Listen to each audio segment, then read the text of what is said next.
एक सेठ जी बहुत ही दयालु थे, धर्म कर्म में यकीन करते थे। उनके पास जो भी व्यक्ति उधार मांगने आता वे उसे मना नहीं करते थे।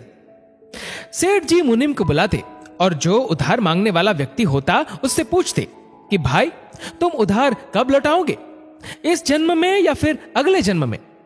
जो लोग ईमानदार होते वो कहते सेठ जी हम तो इसी जन्म में आपका कर्ज चुकता कर देंगे।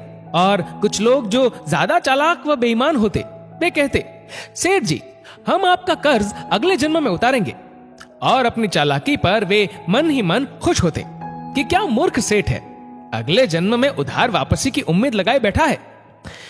ऐसे लोग मुनीम से पहले ही कह देते कि वो अपना कर्ज अगले जन्म में लौटाएंगे और मुनीम भी कभी किसी से कुछ पूछता नहीं था।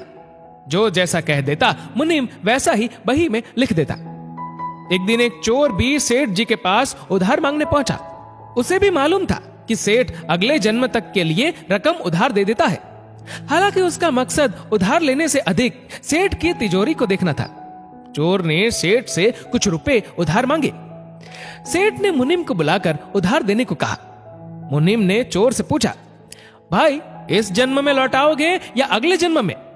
चोर ने कहा मुनीम जी मैं ये रकम अगले जन्म में लौटाऊंगा। मुनीम ने तिजोरी खोलकर पैसे उसे दे दिए। चोर ने भी तिजोरी देख ली और तय कर लिया कि इस मूर्ख सेठ की तिजोरी आज रात में उड़ा दूंगा।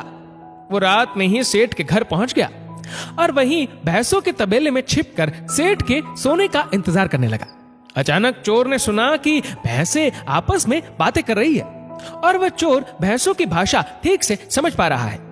एक भैंस ने दूसरी से पूछा तुम तो आज ही आई हो ना बहन। उस भैंस ने जवाब दिया हाँ आज ही सेठ के तबेले में आई हूं। सेठ जी का पिछले जन्म का कर्ज उतारना है।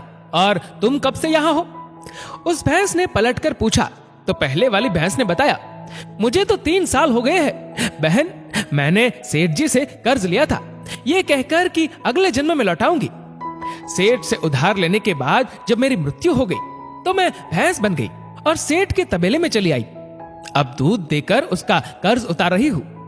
जब तक कर्ज की रकम पूरी नहीं हो जाती तब तक यही रहना होगा। चोर ने जब उन भैंसों की बातें सुनी तो उसके होश उड़ गए और वहां बंधी भैंसों की ओर देखने लगा। वह समझ गया कि उधार चुकाना ही पड़ता है, चाहे इस जन्म में या फिर अगले जन्म में उसे चुकाना ही होगा। वह उल्टे पांव सेठ के घर की ओर भागा और जो कर्ज उसने लिया था उसे फटाफट मुनीम को लौटाकर रजिस्टर से अपना नाम कटवा लिया। हम सब इस दुनिया में इसलिए आते हैं क्योंकि हमें किसी से कुछ लेना होता है तो किसी को कुछ देना होता है। चाहे दुख हो या सुख, हिसाब तो सबको देना ही पड़ता है।